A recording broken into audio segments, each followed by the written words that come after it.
بل ولله الحمد بسم الله الرحمن الرحيم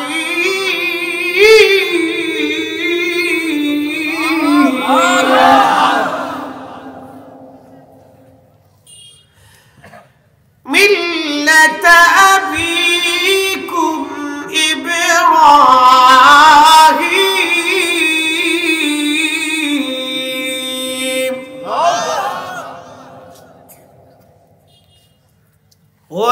وسماكم المسلمين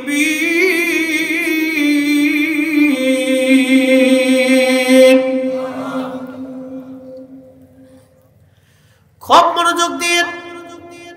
হ্যাঁ বাবা মুসলমান, আসেন ইয়াকুব আলাইহিস সালামের ওই জায়গাটা রেখে আসলাম। মনে রাখেন মসজিদ ওইখানে রাখছি। তারপরে কিভাবে মসজিদ বানায় পরে বলতেছি, মনোযোগ দিয়েন। ইহুদিরা কখন থেকে কেমনে আসলো, কেন আজকেও যুদ্ধ চলতেছে, এর পুরার ইতিহাসে আমি চলে গেছি। শেষ না করে কিন্তু যায়েন না, নাহলে বুঝবেন না ইতিহাস কি জিনিস। মনোযোগ দেন। হযরত ওমরের কাছে গেছিলাম ওয়াজে, মনে আছে না আপনার? তেলের গাড়ি তেলে চলে, হাওয়ার গাড়ি হাওয়ায় উড়ে, বিনা তেলে চালায় গাড়ি নবী সুলাইমান। আমরা সেই মুসলমান, আমরা সেই মুসলমান। ওমরের কাছে চিঠি পাঠিয়ে দিলেন, নীল নদের জোয়ার এসে গেল। আল্লাহু আকবার। সাহাবীরা বললেন আমিরুল মুমিনিন, চিঠির মধ্যে লেখলেন কি? নীল নদের জোয়ার আসলো, কারণ কি? হযরত ওমর লেখছেন চিঠির মধ্যে, সাহাবীরা রে, আমি চিঠির মধ্যে আঙ্গুল দিয়ে লিখে দিলাম, হে নীল নদ, তুমি যদি খোদার হুকুমে প্রবাহিত হয়ে থাকো, তাহলে আমি খলিফাতুল মুসলিমিন ওমর বলতেছি, তুমি আল্লাহর হুকুমে প্রবাহিত হয়ে যাও। আর যদি তুমি আল্লাহর হুকুমে প্রবাহিত না হও, তাহলে তোমাকে প্রবাহিত হওয়া লাগবে না। আহা, এই চিঠিখানা চলে গিয়ে নীল নদের মধ্যে ছেড়ে দিল। এখন আপনারা বলেন, নীল নদ কি লেখাপড়া করছে? নীল নদ কি কোনো মাদ্রাসায় পড়ছে? নীল নদ কি কোনো স্কুলে পড়ছে? ওমরের চিঠি নীল নদে বুঝলো কেমনে? নীল নদের ওমরের চিঠি যিনি বুঝাইলেন, সেই মালিকের নাম কি? কিন্তু আমরা চিঠি দিলে কুত্তাও বুঝে না। তার মানে আমরা নামে মুসলমান, কামে মুসলমান হতে পারি নাই। কথা ঠিক কিনা? আল্লাহর নবী বলেন, সাহাবীরা রে, জুমার নামাজ আদায় করার জন্য যখন কোন মুসলমান গোসল করে আর সুন্দর পোশাক পরে পায়ে হেঁটে মসজিদে আসে, আল্লাহ ওই বান্দার আমলনামাতে মসজিদে আসার পরে ইমাম সাহেবের সামনে এসে বসে, সুন্দর করে ইমাম সাহেবের আলোচনা শুনে খুব আদব লেহাজের সঙ্গে নামাজ আদায় করে আবার বাড়ি হেঁটে হেঁটে চলে যায়। মোটর সাইকেলে না, গাড়িতে চলে না, পায়ে হেঁটে যাবে, পায়ে হেঁটে আবার বাড়িতে আসবে। আল্লাহর নবী বলে, সাহাবীরা রে, ওই বান্দার আমলনামাতে আমার মালিক আমার আল্লাহ প্রত্যেক কদমে কদমে একটা নামাজ এবং নফল রোজার সওয়াব আমার আল্লাহ প্রত্যেক কদমে কদমে লিখে দেবে।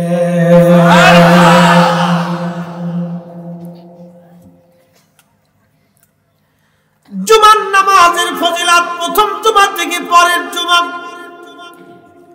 কেউ যদি আদায় করে, এই মাঝখানের জুমার ভিতরে যত সগীরা গুনাহ হয় সব গুনাহগুলি আল্লাহ মাফ করে দেয়। কোন ব্যক্তি যদি এশার নামাজ জামাতে পড়ে আর ফজরের নামাজ যদি জামাতে পড়ে, ওই আল্লাহর বান্দা এশা পড়ে রাত্রিবেলা ঘুমাবে, কিন্তু কেরামান কাতিবিন ঘুমায় না। কেরামান কাতিবিন يعلمون ما تفعلون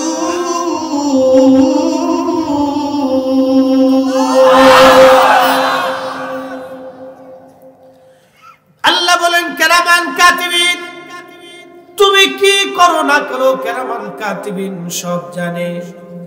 আপনি ঘুমাবেন কিন্তু কিরামান কাতিবিন ঘুমায় না। সারা রাত নেকি করলে যে সওয়াব, এশার নামাজ জামাতে পড়ে, ফজরের নামাজ জামাতে পড়লে সেই নেকি বান্দার আমল নামায় আমার আল্লাহ লিখে দেয়। প্রশ্ন করবেন মুফতি ফরিদি, ঘুমাইলাম আমি সারা রাত কিন্তু আমল নামায় নেকি কোন কারণে হবে? পৃথিবীর কোন কর্মচারীকে ঘুমানোর কারণে বেতন দেওয়া হয় না, কি হয়? পৃথিবীর কোন কর্মচারীরে ঘুমানোর কারণে বেতন দেওয়া হয় না, কাজের কারণে বেতন দেওয়া হয়। কিন্তু একমাত্র মালিকের কর্মচারী ঘুমানোর কারণেও আল্লাহ বেতন দিয়ে দেয়। অন্য কোন উম্মতকে দেওয়া হয় নাই, শুধু এই নবীর উম্মতকে দেওয়া হয়েছে। খালি আখিরি নবীর উম্মত হওয়ার কারণে সিন্নি খাইলাম মোল্লা ছিলাম না, যারে দিয়ে জান্নাত পাইলাম তারই ইজ্জত দিতে পারলাম না। তার মানে আমার মতো আজাজিল আর দুনিয়াতে একটাও নাই। কথা কোন ঠিক কিনা? হয়তো তা করে বলেন ঠিক কিনা?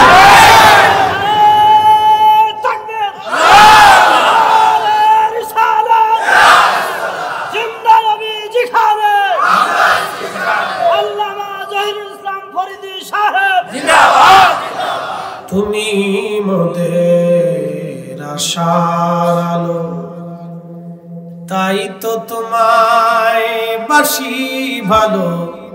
ঠিক কিনা? তুমি মোদের আশার আলো, তাই তো তোমায় বাসি ভালো। হৃদয় নামের ফুলদানিতে, হৃদয় নামের ফুলদানিতে গেথে রেখেছি প্রেমের মালা। ইয়া রাসূলুল্লাহ ইয়া হাবিবাল্লাহ, বলেন ইয়া রাসূলুল্লাহ ইয়া হাবিবাল্লাহ ইয়া রাসূলুল্লাহ।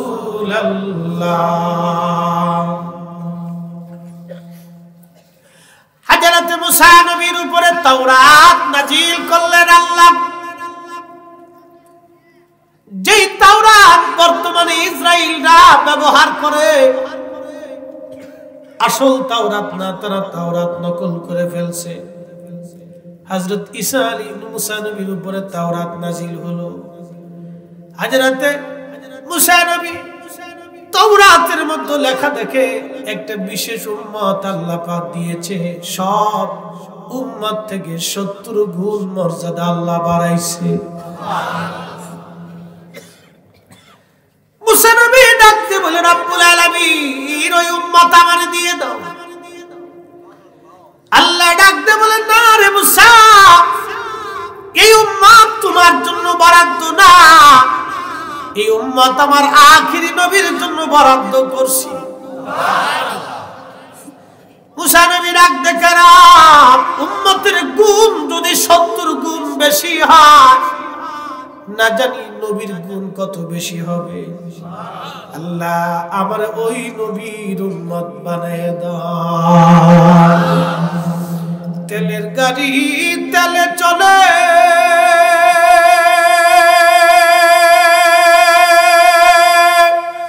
হাওয়ার গাড়ি হাওয়ায় উড়ে, বিনা তেলে চালায় গাড়ি নবী সুলাইমান। আমরা সেই মুসলমান, আমরা সেই মুসলমান। কথা বলেন ঠিক কিনা?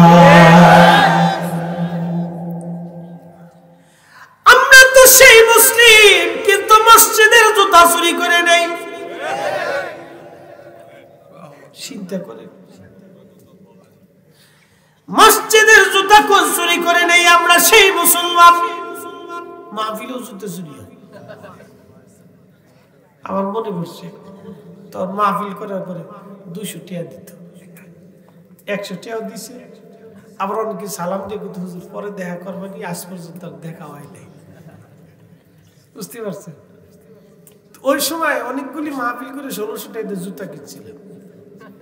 তো ওয়াজ করার জন্য জুতা পাইতে বাপ বুক দিয়ে আইছি। চিন্তা করলাম ভালো দামি জুতা,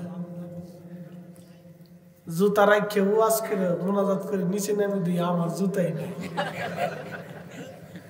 এরপর তো আর দামি জুতা পাই দিই না, এরপর তো দামি জুতা বাদ দিয়েছি। এ মুসলমান, মসজিদ আল্লাহর ঘর, এখানেও জুতা চুরি হয়। কি বলবো, বলার কোনো ভাষা নাই। অনেক মসজিদের কমিটিও মসজিদের টাকা চুরি করে নিয়ে যায়। এই আসতে বলেন তো, জোরে কর। ওরা শুয়োরের সেই তো খারাপ। শুয়োর চিনেন? শুয়োর এটা জন্ম কেমন হয়েছে জানেন? ইতিহাস। হাজরাতে নূহ নবীর জামানায় বিরাট বড় মহাপ্লাবন, নূহ নবীর জামানায় বিরাট বড় মহাপ্লাবন হওয়ার কারণে নূহ আলাইহিস সালামের বিরাট নৌকায়, 3 তলা বিশিষ্ট নৌকা, দোতলার মধ্যে আল্লাহ হাতি, ঘোড়া, গাধা, উট, দুম্বা, ছাগল, ভেড়া সব আল্লাহ রাখছে। এই সবগুলি বাথরুম করে করে 2 তলা ভরে ফেলাইছে, আর জায়গা নাই। নূহ আলাইহিস সালাম ডাক দেখে, রব তুমি দয়া করে আমারে একটা ব্যবস্থা করো, এই বাথরুম দিয়ে নৌকা ভরে ফেলছে, এই বাথরুম কেমনে খালি করবো আল্লাহ? আল্লাহ বলেন, নূহ রে, হাতির পৃষ্ঠদেশে তুমি লাঠি দিয়ে আঘাত করে, এটা নবীদের মুজিজা। লাঠি দিয়ে আঘাত করার সঙ্গে সঙ্গে হাতির পিছনের রাস্তা দিয়ে আল্লাহ 2টা শুয়োর পাঠায় দিলেন। ওটা দুনিয়ার মধ্যে আইসে খালি গুমুত খাওয়া শুরু করে দিছে। এই জন্য আল্লাহ গরু, ছাগল, উট, দুম্বা, ভেড়া খাইতে হালাল করে দিয়েছেন, কিন্তু শুয়োরের গোশত আল্লাহ সব নবীদের জমানায় হারাম করে দিয়েছিলেন।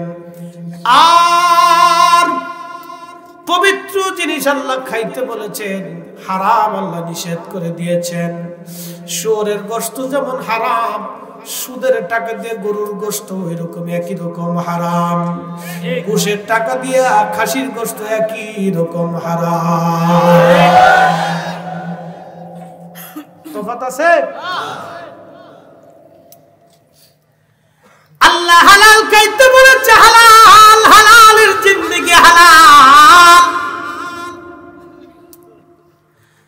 এই তো শুয়োরের জন্ম হলো মুসলমান। আল্লাহর ঘরের মসজিদের টাকা যারা চুরি করে এরা মানুষ হতে পারে না। কথা ঠিক কি? অন্য ধর্মের মানুষ এই কল্পনাও মাথায় আনে না, কারণ তাদের চিন্তা এটা মসজিদ মুসলমানের পবিত্র জায়গা। হিন্দু চিন্তা করে এটা মসজিদ মুসলমানের পবিত্র জায়গা, এটা মুসলমানের হৃদয়ের জায়গা, মুসলমানের আল্লাহর ঘর। ও নবীর উম্মত, কবরে তো যেতেই হবে আজ অথবা কাল, দুনিয়াতে থাকার আর কোনো রাস্তা নাই। এই তো আজ মসজিদে বাইতুল আকসা নিয়ে মুসলমানদের মধ্যে লড়াই। আপনাকে আজকে বাইতুল আকসার ইতিহাস শোনাবো, কষ্ট হবে? একটু শোনার দরকার আছে না? আমাদের মিল্লাতের বাবার নাম ইব্রাহিম। ইব্রাহিম আলাইহিস সালামের 2 জন সন্তান ছিল, একজনের নাম হযরত ইসমাঈল আলাইহিস সালাম, আর একজনের নাম হযরত ইসহাক আলাইহিস সালাতু ওয়াস সালাম। ইসমাঈল আলাইহিস সালামের বংশধারায় নসল দ্বারাতে আল্লাহ কোন নবী পাঠান নাই।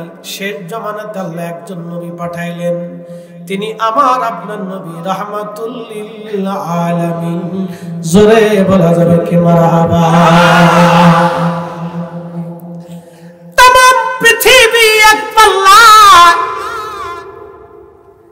तमाम পৃথিবী এক পাল্লা, সমস্ত ফেরেশতা এক পাল্লা, সমস্ত জিন আর এক পাল্লা, 1.5 লক্ষ নবী এক পাল্লা, সমস্ত মানব জাতি এক পাল্লা, সমস্ত সৃষ্টিগুলি এক পাল্লা।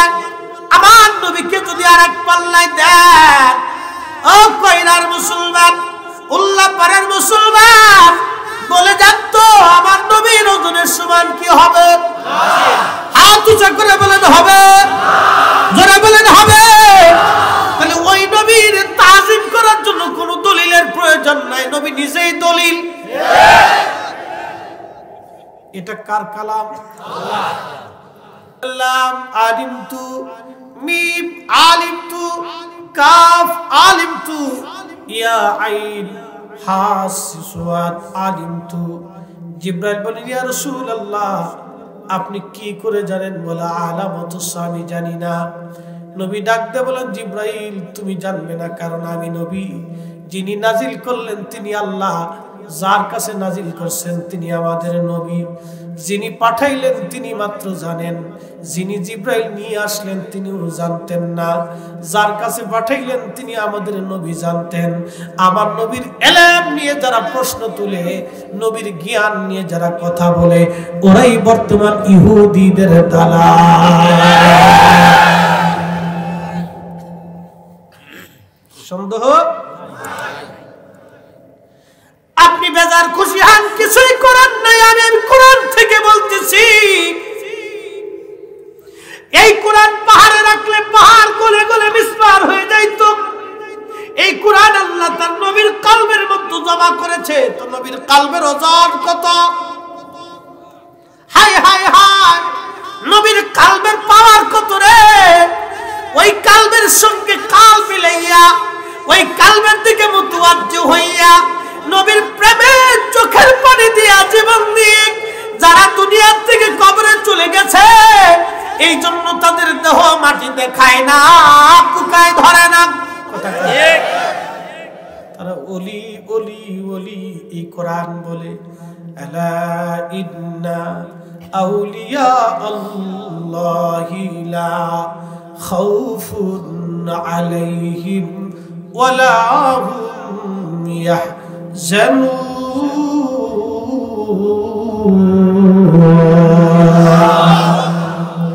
তেলের গাড়ি তেলে চলে,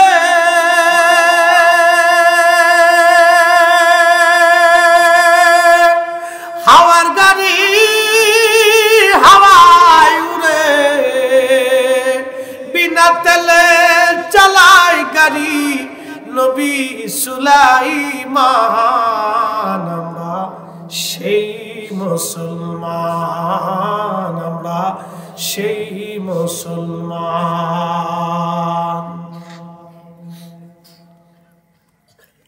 হযরত ওমর মিশরের জমিন দখল হয়ে গেল, মিশর দখল। বাইতুল আকসার ইতিহাস পরে আসতেছি,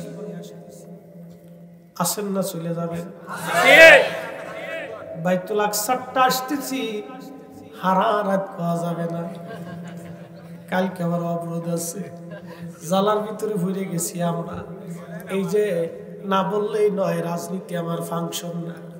আমি কোনো রাজনীতি করি না, আমি একটা রাজনীতি করি, সেই রাজনীতির নাম, আমার রাজনীতির নাম হলো মানুষের রাজনীতি। আগে মানুষ বাঁচাও, গরিব মানুষ যদি সুখে থাকে, এটার নামই হলো অরিজিনাল রাজনীতি।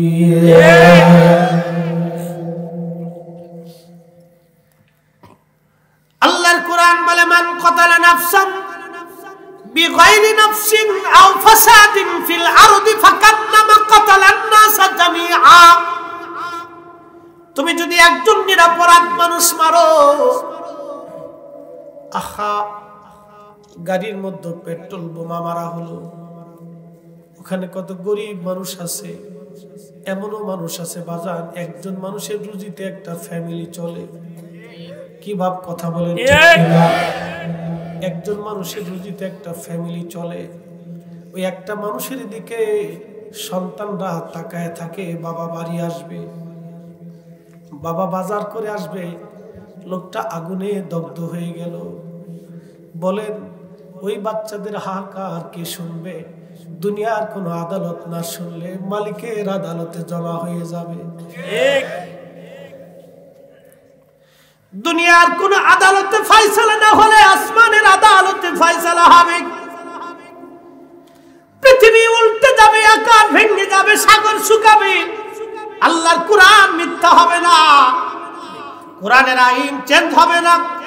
কোরআন বলে বিনা কারণে তুমি যদি একজন মানুষ মারো, সে হিন্দু না মুসলমান, আল্লাহ কথা বলেন নাই, আল্লাহ মানুষের কথা বলেছেন। মানুষ সে যে ধর্মেরই মানুষ হোক না কেন, যেই এলাকার, যেই রাষ্ট্রের, যেই দেশের, যেই গোত্রের, যেই বর্ণের, যেই কালো না ধলা, সুন্দর না অসুন্দর, ল্যাংড়া না খোড়া, বোবা না কানা, আল্লাহ পাগল না ছাগল, আল্লাহ বলেন নাই।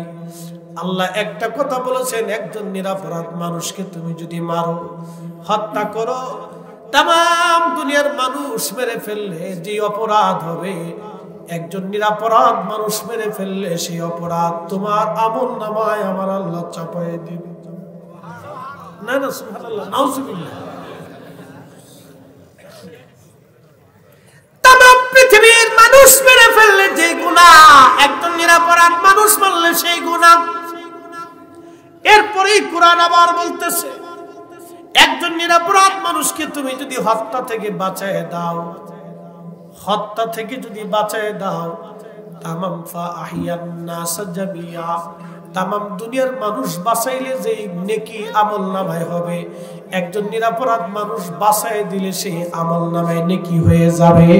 এবার জোরে বলেন না সুবহানাল্লাহ। আমাদের দেশে মারামারি হইলে অনেকে ভিডিও করে, আসে না? এগুলো হলো শয়তান, এগুলোর আগে জুতা দিয়ে পিটাইতে হবে। ও না সারাইয়া ভেজাল না মীমাংসা না করে ভিডিও করে।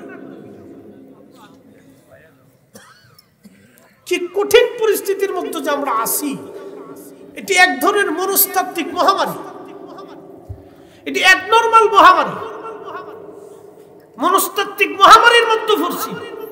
এগুলো অনেক বড় মানে বিদঘুটে কাজ, আপনি কল্পনা করতে পারবেন না। মারামারি চলতেছে, তুই সারাই দে, মীমাংসা করে দে। আমার দেশে গ্রামে গঞ্জে এলাকা আবার কিছু মানুষ আছে, ফারায় ফারায় গ্রামে গ্রামে বাড়ি বাড়ি ঝগড়া লাগে, ফুসকায় বাদাই দেয়।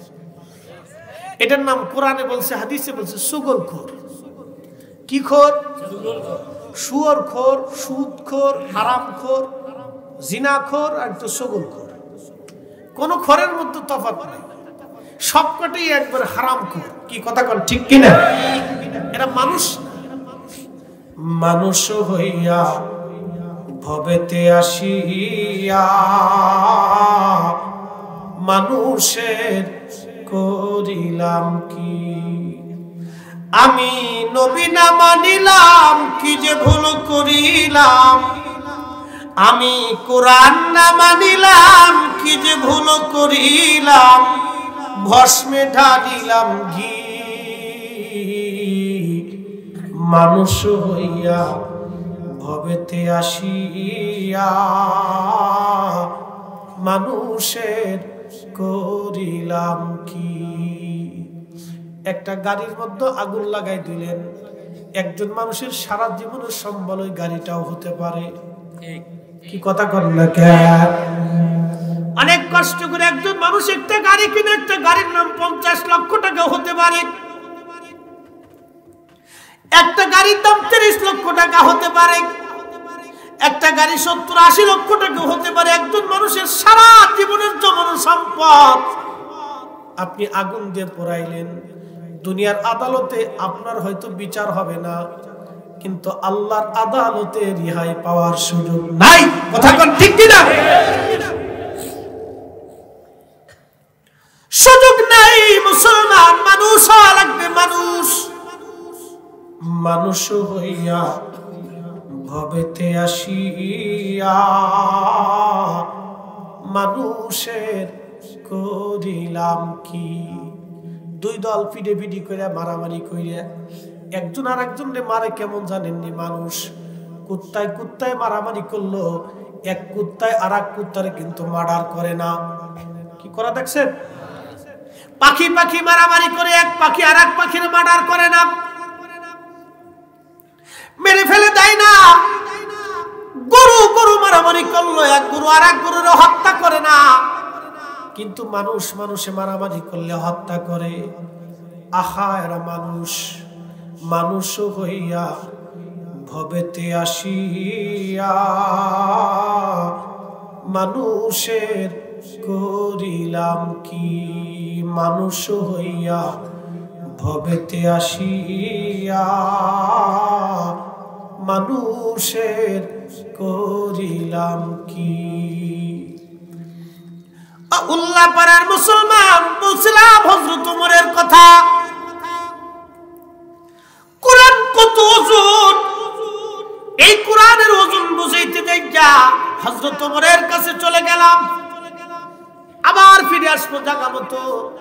হযরত ওমরের জামানায় মিশর দখল হলো। হযরত ওমর কত বড় দরজার খলিফা ছিলেন। বর্তমানে ইরান, এরপরে ইরাক, ওমান, ইয়ামান, কাতার, দুবাই, এরপরে আপনার কি বলে কুয়েত, লেবানন, লিবিয়া, ফিলিস্তিন, জর্দান, সিরিয়া, তিউনিসিয়া, মরক্কো, বিরাট একটা অংশের তিনি খলিফা ছিলেন। একবার জোরে বলা যাবে কি মারহাবা। কত বড় খলিফা জানেননি? বাংলাদেশের কয়েকশো দেশের মতো একটা দেশের খলিফা ছিলেন তিনি। আমরা দেশে অনেকে একটু ছোটখাটো নেতা হইলে তার জ্বালায় একবারে অস্থির হয়ে যাওয়া লাগে। এমন ভাব লইছে যে বিরাট বড় কিছু ছাতা মাথা হয়ে গেছে। একজন ডিসিএসপি হইলো এমন ভাব লয়ে ফেলায় যে তিনি বিরাট বড় অফিসার হয়ে গেছে। কিন্তু হযরত ওমর এত বিরাট বড় খলিফা ছিলেন, ধুলার তক্তের মধ্যে বসে তাম পৃথিবী চালাইছে। একবার জোরে বলা যাবে কি আল্লাহু আকবার। খলিফার দরবারে চিঠি আসলো। চিঠির মধ্যে লেখা আমিরুল মুমিনিন, মিশরের মধ্যে একটা ঘটনা ঘটে গেছে। ঘটনাটা হলো মিশরের মানুষ নীল নদের জোয়ার আনার জন্য প্রত্যেক বছরে একটা সুন্দরী রূপসী কুমারী নারী এনে মিশরের নীল নদের পাশে ওই কুমারী নারীটাকে নদীর পাশে জবাই দেয়। জবাই দেওয়ার কারণে যে রক্তগুলি পড়ে, রক্তগুলি গড়াইয়া গড়াইয়া নদীর পানির মধ্যে যাওয়ার পরে আবার জোয়ার আসে। হুজুর, মুসলমানদের দেশ এখন একজন কুমারী নারী কুসংস্কারের কারণে এইভাবে মরতে পারে না। কিন্তু মিশরের মানুষ ডাক দিয়ে বলল, এ মুসলমানরা, যদি কুমারী নারী হত্যা করতে না দাও তো পানি আইনে দাও, পানি এনে দাও, পানি। খলিফার কাছে চিঠি লিখছে গভর্নর, হুজুর কি করে পানি আনবো আমি? খলিফাতুল মুসলিমিন হযরত ওমর তিনি একখানা চিঠি লিখলেন, আঙ্গুল দিয়ে কাপড়ের মধ্যে চিঠি লেখছে। কালি নাই, কলম নাই, আঙ্গুল দিয়ে কাপড়ের মধ্যে চিঠি লেখছে। একসাথে বলা যাবে সুবহানাল্লাহ। পাওয়ার আসেনি? আছে। জোরে বলেন আসেনি? আমার দেশে অনেকেই মাতুব্বারি সর্দারি বিচার সালিশ করে, মুইতেই বাবা পানি নেয় না। ঠিক আস্তে কোনকে জোরে কর। যেই বেটা মুইতে পানি নেয় না সে আল্লাহর ডরাবে কি ছাতা? ঠিক বিচার করতে যা কই তোর ভাবির কাছে দিয়ে আসিস। কি কথা খারাপ কিছু? দুনিয়াতে ভাবির কাছ থেকে নিয়ে বিচার করে দিলে একজন বিচারক মালিক ইয়াউমিদ্দিন, আমার মালিক আমার মাওলার দরবারে দাঁড়াইতে হবে আব্দুল করিম রহিম। সেই দিন দুনিয়ার কোন রাজা বাচ্চা, দুনিয়ার কোন অর্থ করিয়ার ক্ষমতার বিদ্যা তোমাকে রব্বে কারীমের দরজা থেকে বাঁচাইতে পারবে না, পারবে না, পারবে না। আওয়াজ তুলে বলে ঠিক না বেঠে?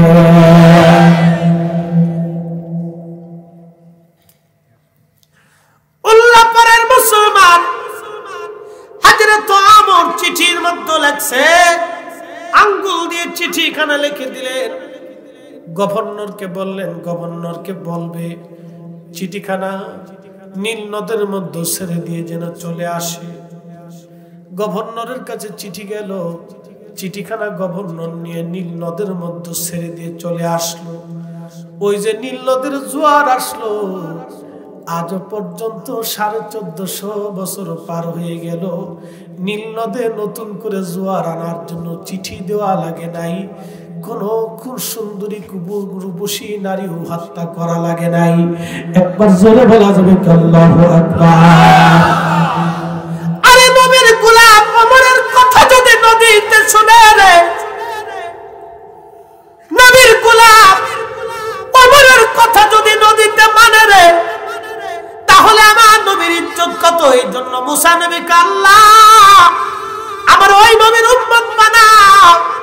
হযরত ঈসা নবী ডাক দেখ আল্লাহ আমার ওই নবীর উম্মত বানাইয়া দাও, উম্মত বানাইয়া দাও। না না হয়নি, আর জোরে বলেন আল্লাহু আকবার। আমরা বিনা আশায় নবীর উম্মত হইছি, ঠিক। আমরা বিনা আশায় নবীর উম্মত হইলাম, আযান দিছে উম্মত মসজিদে যায় না, ঠিক। বিনা চাওয়ায় উম্মত হইছি, রমজান মাস আসলে উম্মত তাবু টানাইয়া ঘরের ভিতরে, ঠিক। কথা কন নাকি? আমরা এত বড় নবীর উম্মত হইছি, হায় হায় হায় আল্লাহর দেওয়া আইন নবীর তরিকায় মানলাম না। উল্লাপাড়ার মুসলমান মা বোনেরা শুনেন, আমরা নবীর বেটির নাম ছিল ফাতেমা। ফাতেমার লকব কি জানেন নিরে মা? ও বোনেরা শুনে যান, সাইয়্যিদাতুন নিসাই আহলিল জান্নাহ, সমস্ত রমণী কুল জান্নাতের সর্দারিনী তিনি। সুবহানাল্লাহ না কইলে বুঝবো শয়তান। আরো জোরে সুবহানাল্লাহ। এই মর্তবা আমরা দিছি? মোটামুটি করে দিছে? দিছে কে? আল্লাহ। আল্লাহর নবী ইন্তেকাল করবে, ফাতেমা পাশে বসে বসে কাঁদতেছে। নবীজি বললেন, ফাতেমা রে তুমি কাঁদো কেন? ফাতেমা বলে, আব্বা জান বিরহ বেদনা কি করে সহ্য করব বাবা, কান্দি আব্বা জান, জীবনে কত দুঃখ বেদনা একসঙ্গে পোহাইলাম, আজকে আপনি আমাদেরকে এতিম বানায় চলে যাবেন, বাবার বিরহ বেদনা কি করে আমি সহ্য করতে পারি বাবা। নবী সান্ত্বনা দিয়ে বলে, ফাতেমা রে কান্দো না, তোমার কানটা আমার কাছে লাগাও। লাগানোর সঙ্গে সঙ্গে নবী ডাক দে বলে, ফাতেমা রে তোমার জন্য একটা সুসংবাদ তুমি শুনে নাও। আমার ইন্তেকালের পরে আমার পরিবারের মধ্যে তুমি সর্বপ্রথম, ইন্তেকাল হওয়ার পরে আমরা দুই মা এবং বাবা, বেটি আর বাবা, কন্যা আর বাবা দুইজনে জান্নাতুল ফিরদাউসে এক সঙ্গে মিলিত হব।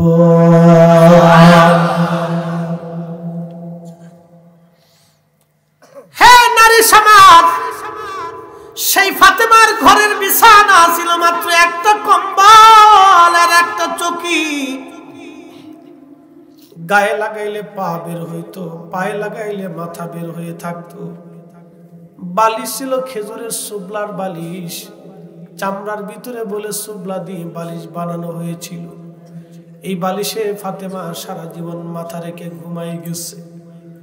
এমনও দিন গেছে না খেয়ে থাকছে, সারা রাত্র না খেয়ে চলে গেছে। 2 দিন 3 দিন পর্যন্ত ফাতেমার ঘরে আগুন জ্বলে নেয়।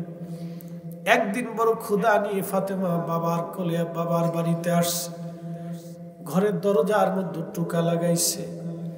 টোকা লাগানোর পরে হযরতে উম্মে আইমান রাদিয়াল্লাহু আনহা ঘরের মধ্যে। নবীজি বলল, উম্মে আইমান রে, টোকার আওয়াজে তো মনে হয় আমার ফাতেমার হাত, দরজা খুলে দাও, ফাতেমা কেন আসছে দেখি। হযরত ফাতেমার আসার কারণে নবীজি দরজা খুলে দিলেন। ফাতেমা কাছে যায় বসছে, বলে, আব্বা জান গরিব আলীর সঙ্গে বিবাহ দিয়েছে, আমাদের অভাব মোটেই যায় না গো আব্বা, খেয়ে না খেয়ে বড় কষ্টের দিন পার করি। কোন দিন চলে যায় আব্বা জান ঘরের মধ্যে চলে আগুন জ্বলে না। বাইতুল মালে অনেক কিছু জমা হয়েছে বাবা, যদি মন চায় ফাতেমারে কিছু দিতে পারেন। আল্লাহর নবী ডাক দিয়ে বলে, ফাতেমারে বাইতুল মাল গরিব উম্মতের জন্য বরাদ্দ করছি, তোমারে কিচ্ছুই দিতে পারবো না। ফাতেমা আলহামদুলিল্লাহ বলে চলে আসছে এবং বেজার করে নাই। কত বড় দামি নবীর উম্মত আমরা। সন্তানকে বিদায় দিয়ে দিছে আমাদের দিকে তাকাইয়া, সন্তানের দুঃখ নবী দেখে নাই, উম্মতের দুঃখের দিকে তাকাইয়া। আমরা যে তার আদরের উম্মত, কয়দিন কেঁদেছি। রসুল আমার আল্লাহর দোস্ত, আখেরি নবী,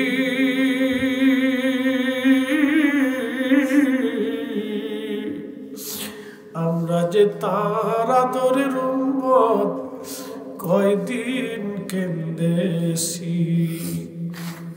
আমরা যে তার আদরের উম্মত, কয়দিন কেঁদেছি। হযরতে ফাতেমাকে বিদায় করে দিলেন নবীজি। উম্মতের দিকে তাকায়, সন্তানের দিকে তাকান নাই। হাই হাই ফাতেমা চলে আসছে। নবীজির ঘুম আর সারা রাত্র আসে না।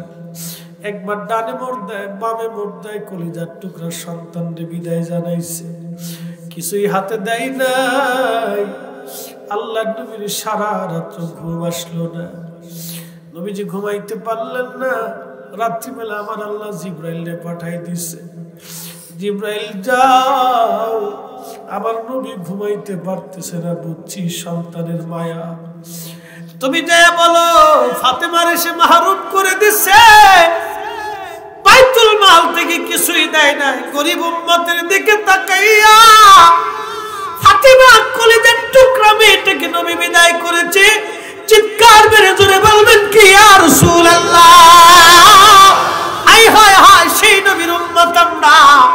কিছুই দিতে পারি নাই নবীকে, ভালোবাসা দিতে পারি নাই, কিচ্ছু দিতে পারি নাই আল্লাহর নবীকে। জিব্রাইল এসে বলল, হুজুর আল্লাহ পাঠাইছে ফাতেমার জন্য একটা সুসংবাদ, বলে দেন ফাতেমা কি বাইতুল মাল থেকে অর্থ চায় কিনা। যদি অর্থ চায় বাইতুল মাল থেকে তারে অর্থ দিয়ে দেন। আর আল্লাহ বলে দিয়েছেন অর্থ যদি নেয় ফাতেমার জন্য একটা আমল, প্রত্যেক দিন এশার নামাজ পড়ে রাত্রিবেলা আপনার ফাতেমা 33 বার আলহামদুলিল্লাহ, 33 বার সুবহানাল্লাহ, 34 বার আল্লাহু আকবার বলবে। ফাতেমার জন্য যতদিনই আমল করবে, ফাতেমার ঘরে আল্লাহ কোনোদিন অভাব দেবে না। চিৎকার মেরে জোরে বলেন আল্লাহু আকবার।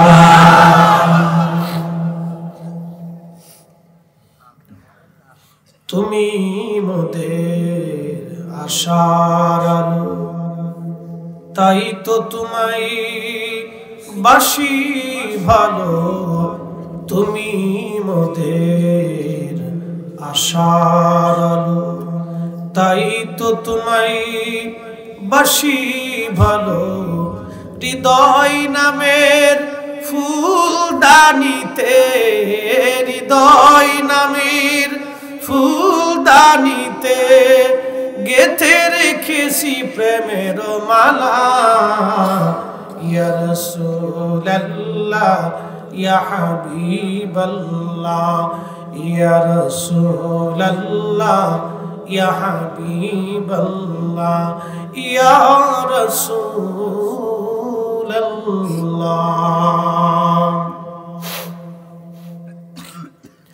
আল্লাহ পারেন মুসলমান, সকালবেলা নবীজি ফজরের নামাজ পড়ে তাড়াতাড়ি ফাতেমার বাড়ি গেছে।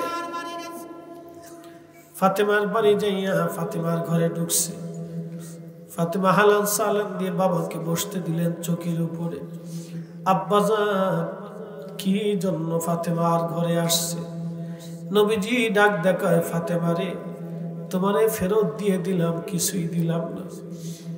আমি তো বাবা সহ্য করতে পারি নাই রে ফাতেমা, কিন্তু আমার চাইতে বেশি যিনি সহ্য করেন নাই তিনি আমার আল্লাহ। চিৎকার মেরে জোরে বলেন আল্লাহু আকবার। এই পরিবারকে নবী আমার আল্লাহ কত ভালোবাসতেন। ফাতেমা আল্লাহ আমারে পাঠাইছে তোমার জন্য দুইটা সুসংবাদ।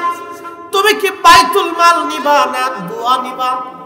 ফাতেমা ডাক দেখ, আব্বাজান বাইতুল মালের টাকা লাগবে না, আল্লাহ আমার জন্য কি পাঠাইছে আগে সেটা দিয়ে যান। সাইয়্যিদাতুন নিসা এমনি হয় নাই। আর আমার দেশের বেডিরা মেকআপ নষ্ট হবে বিদায় ওযুই করে না, এই বেডি দিয়া কিছুই আশা করা যায় না। কথা কোন ঠিক কিনা?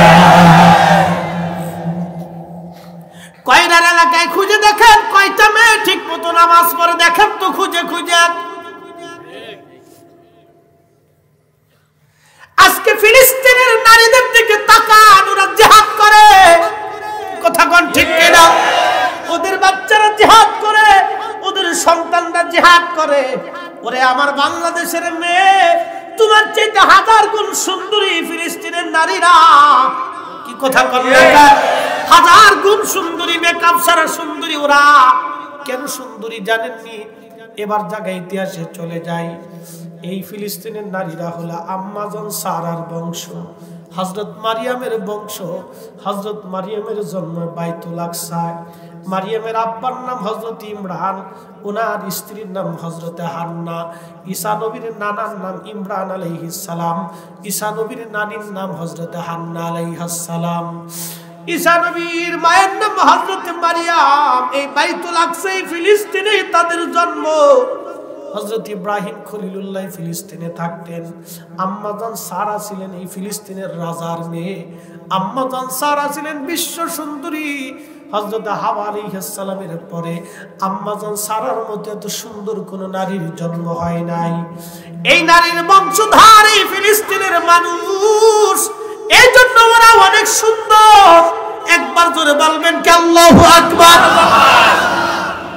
এই ফিলিস্তিনের নারীরা বাইতুল আকসায় নামাজ পড়ার জন্য ইহুদিদের সাথে লড়াই করে। আর আমার দেশের বেডিরা মেকআপ নষ্ট হবে বিদায় ওযুই করে না। আরে সাদা তোমার মতো বেডি 2-4 কোটি মুসলমান থাকলেও আল্লাহর কোনো লাভ নাই। কথা কোন ঠিক কিনা? এই জগতের মানুষের মুসলমানের কোনো উপকার তোমার মতো মহিলা দিয়ে হবে না রে মা। কষ্ট হচ্ছে আপনাদের? উচিত কথায় মাওই বাজার, গরম ভাতে বিলাই বাজার, ডাল ভাতে কুটুম বাজার। এই ওয়াজ শোনার পরে বেডিরা টেহা দিত না। না, এই হুজুর আনছে মসজিদে টেকাই দেব না, হরতাল রেখে বসবো কালকে শেষ। আর এক বিপদ না? তারপর তো বলতো যদি একজন নারীর জীবন পরিবর্তন হয়তো আমার জীবন সাকসেস, এই পুরা মাহফিল কমিটির জীবন সাকসেস, আমার যুবক ভাইদের পরিশ্রমটা সাকসেস হয়ে যাবে। ঠিক কিনা?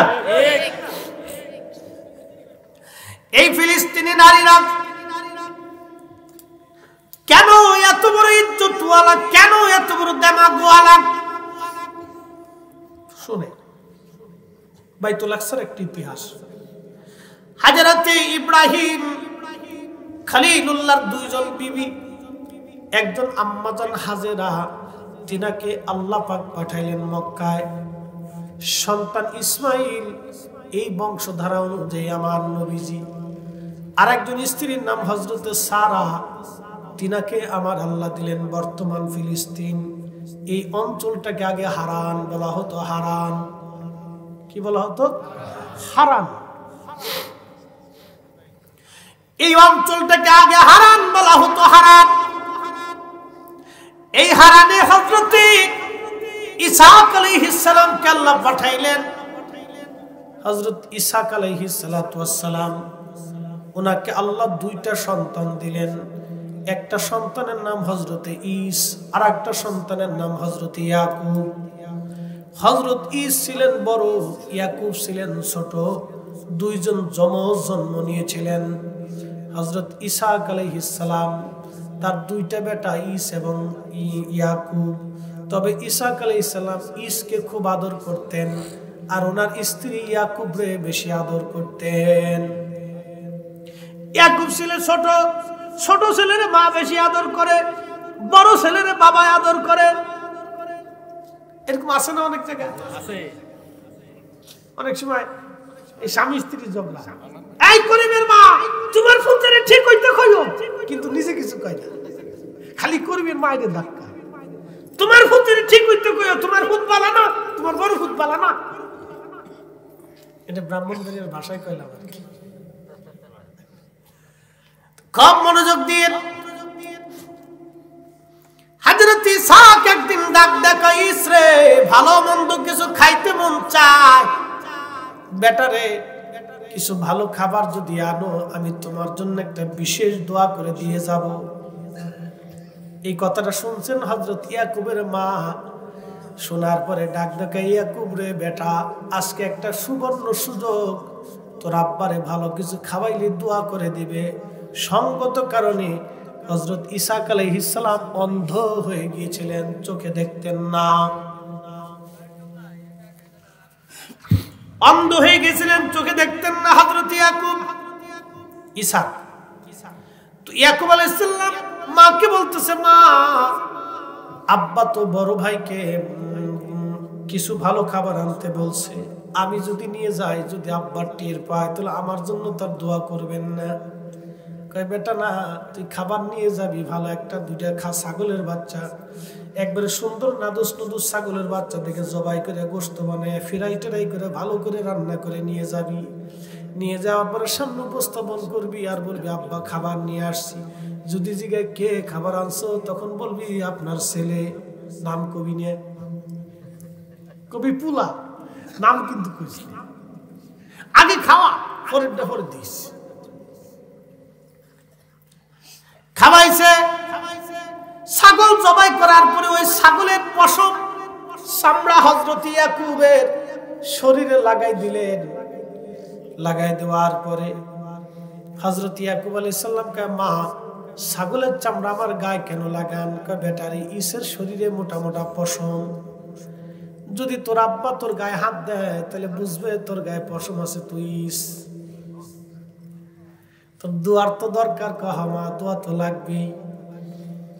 ভালো মন্দ খাবার সামনে নিয়েছে, বলে কে? বলে আব্বা খাবার নিয়ে আসি, আপনি আপনার ছেলে। ভালো মন্দ আনছে, আব্বা খান।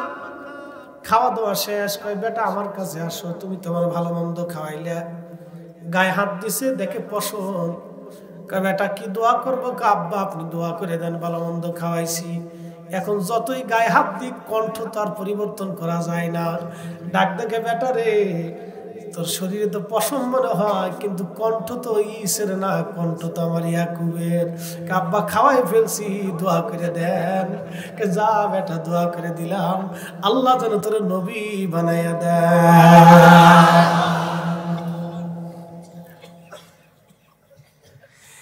আগের যুগে ছেলেরা বাবারে খুশি করার জন্য ভালো মন্দ খাওয়াইতো, এখনকার ছেলেরা বাবা বুড়া হয়ে গেলে কিছু খাইতেছে না। বুড়া মানুষ খালি খাবার চা, মরে না। বহু সন্তান আছে, বুড়া বাবা যদি কিছু খাইতে চায় ছেলে ধমক দিয়ে বসায়, বুড়া মা কিছু খাইতে ছেলে ধমক দেয়, বেটার বউ ধমক দেয়। যারা বৃদ্ধ বাবা মাকে ধমক দেয়, গালি দেয়, ওরা শুয়োরের চাইতেও নিকৃষ্ট জানোয়ার। কথা বলেন ঠিক কিনা? সমাজ থেকে জুতা দিয়ে পিটে বের করে দিত। হ্যাঁ ঠিক আসতে বলেন, জোরে বলেন। চোর চিনি, জুতা চোর চিনি? হ্যাঁ, মসজিদে যে কেউ যদি জুতা চুরি করে তারা নিকৃষ্ট চোর কয়। এই চোর মানে শেষরা চোর। চোরের ভিতরে তফাৎ আছে না, এটা হলো শেষরা চোর। আর যে সন্তান বাবা মাকে কষ্ট দেয় বৃদ্ধকালে, ওটা বুঝবেন এই সমাজের শেষরা, উই পোকা ঘুম পোকা, এগুলো লাইট থেকে সমাজ থেকে বের করে দিত। আমার কথা ক্লিয়ার না ভেজাল আছে? একবারে ক্লিয়ার। ও লাইট থেকে সমাজ থেকে বের করে, ও সমাজের উই পোকা, সার পোকাই, লাইট থেকে সমাজ থেকে বের করে। এত ওয়াজ করে মানুষ হেদায়েত করে দেয়, লাঠির উপরে লাঠি। কি কথা কন না? কিছু সামাজিক বিধি সমাজ থেকে নির্মূল করে দিতে, একবারে সমাজ থেকে নির্মূল। প্রিয়উল্লাহ পরাবাসী হযরত ইয়াকুব আলাইহিস সালাম দোয়া নিয়ে চলে গেছে। ইস হরিণ শিকার করে বাবার সামনে রান্না বান্না করে নিয়ে আসা। আব্বা আমি আপনার ইস আইছি। বেটা কও কি?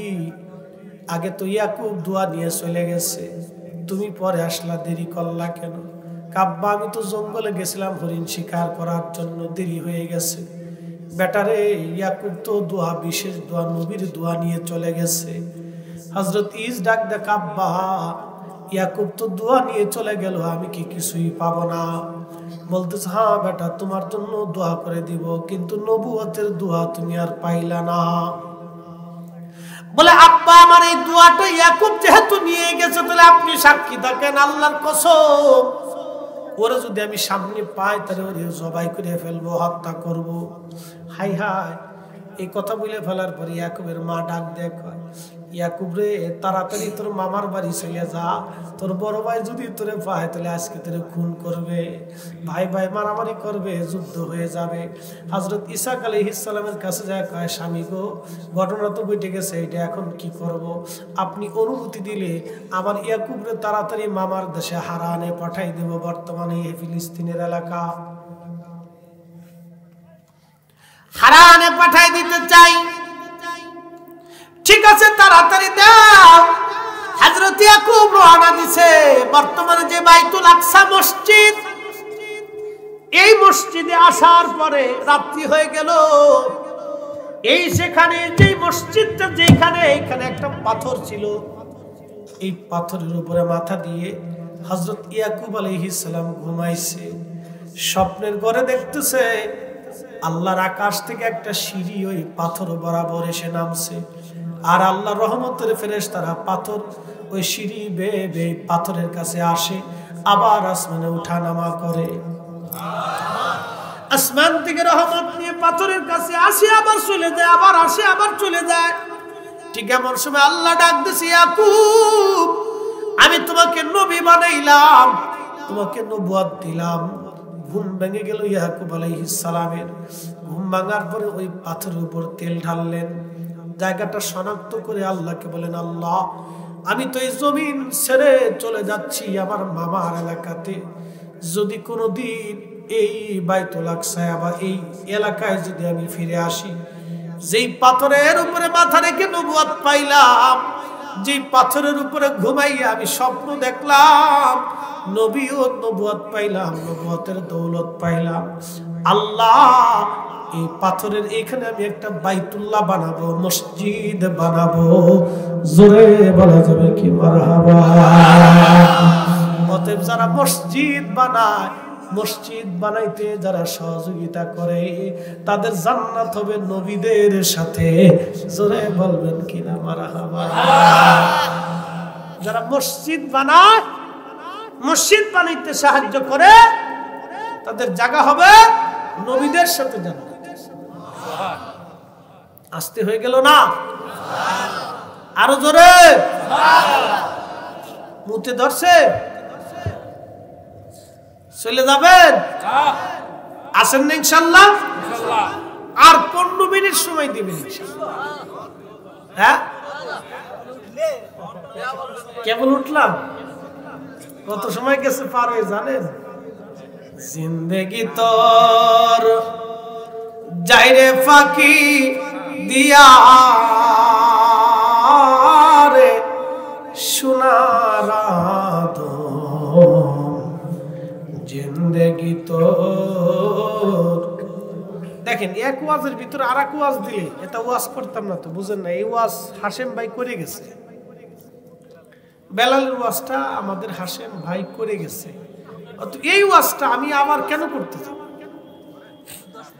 না? এক ওয়াজের ভিতরে আর এক ওয়াজ ঢুকাইলে সেই ওয়াজের তো ইয়া থাকে না, পাবলিক হুজুর আগেরটাও যে করছে এরপরের জন্য একই কথা, এটা মহা মুশকিল। পাবলিক সারা দেশে খালি এই ওয়াজ করবার কাজ, পরে শেষে পাবলিক হুজুর খালি ওই বেলালের ওয়াজ করে, আর ওয়াজ পারে না। আরেক জ্বালা আছে, হচ্ছে না। আচ্ছা করতেছি, দেখা যাক কোন দিকে যায় ঠেকে। যদি আল্লাহ যেটা বেশি কবুল করে, বুঝছেন না? আল্লাহ কবুল করুক, বলে না আমিন। নারে তাকবীর।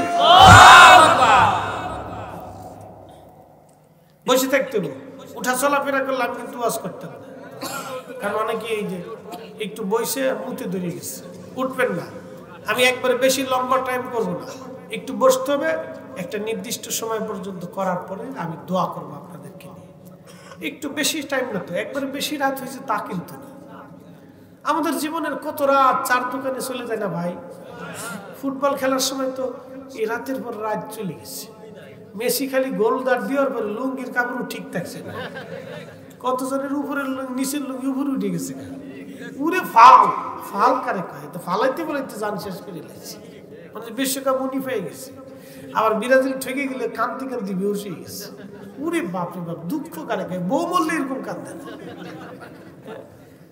ব্রাজিল ঠেকে গেছে হে কাঁদতেছে আবার আর্জেন্টিনা জিতছে এবার ল্যাংটায় ফালাইতেছে বিশ্বকাপ নিচে আর এক বেড়া বাংলাদেশে ফেলায় লাভ কি পতাকা উঠেছে গাছের মাথা আর একটা উঠাইতে গেছে কারেন্টের খাম্বা কারেন্টকে ভাইকটা যেহেতু আইসো তার যায় লাভ নেই দূরে বুঝছি যা শেষ আচ্ছা আপনাদেরকে এখন একটা প্রশ্ন করে জবাব দিবেন যে লোকটা কারেন্টের খাম্বায় এই আর্জেন্টিনা ব্রাজিল হাবিজাবির পতাকা উঠাইতে যে মরে গেল ওর ঠিকানাটা কোন জায়গা হবে কোন আল্লাহ রাসূল বলছে আল মারু মামান আহাব্বা তুমি যারে ভালোবাসো তার সাথে তোমার ওই হাসন নাসন হবে তুমি ভালোবাসছো মেসি আর নেইমার রে ওরা বিয়ে করার আগে ফুলাফান সাইডে ফার্স্ট হইছে যারা বিয়ে করার আগে ফুলাফান সাইডে ফার্স্ট হয় হালাল জাদা না হারাম জাদা তো এটা নিয়ে আমরা লাফালাফি করে মারামারি করে ঝগড়া ফাসাদ করে চার দোকান গরম করে লাভ আছে এই মাহফিলে বসলে আমাদের জান্নাতের নসিব হবে আমাদের জীবনের গুনাহ মাফ হবে কথা কোন ঠিক কি না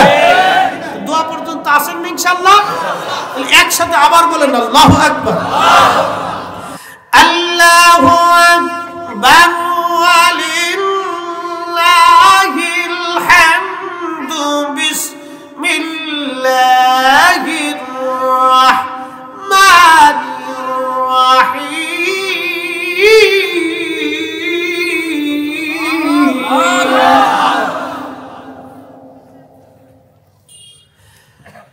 মিল্লাতা আবিকুম ইব্রাহিম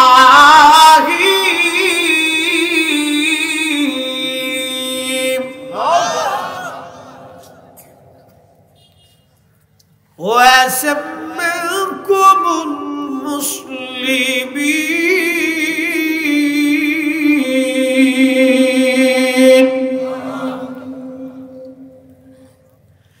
খুব মনোযোগ দিন হ্যাঁ বাবা মুসলমান আসেন ইয়াকুব আলাইহিস সালামের ওই জায়গাটা রেখে আসলাম মনে রাখেন মসজিদ ওইখানে রাখছি তারপরে কিভাবে মসজিদ বানায় পরে বলতেছি মনোযোগ দিয়েন ইহুদিরা কখন থেকে কেমনে আসলো কেন আজকেও যুদ্ধ চলতেছে এর পুরার ইতিহাসে আমি চলে গেছি শেষ না করে কিন্তু যায়েন না নালে বুঝবেন না ইতিহাস কি জিনিস মনোযোগ দেন হযরত ওমরের কাছে গেছিলাম ওয়াজে মনে আছে না আপনার তেলের গাড়ি তেলে চলে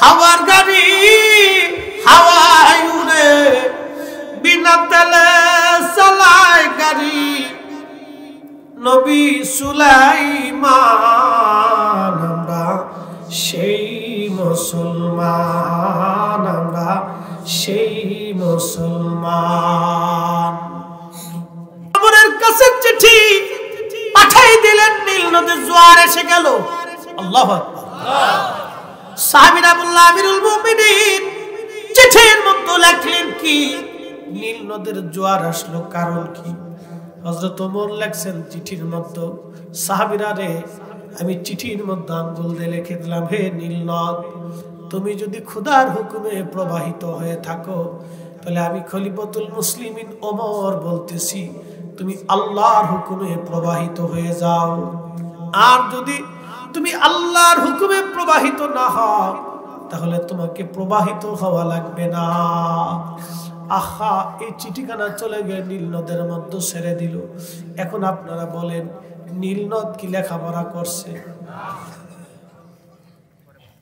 নীল নদ কি কোনো মাদ্রাসায় পড়ছে নীল নদ কি কোনো স্কুলে পড়ছে ওমরের চিঠি নীল নদে বুঝলো কেমনে নীল নদের ওমরের চিঠি যিনি বুঝাইলেন সেই মালিকের নাম কি কিন্তু আমরা চিঠি দিলে কুত্তাও বুঝে না তার মানে আমরা নামে মুসলমান কামে মুসলমান হতে পারি নাই কথা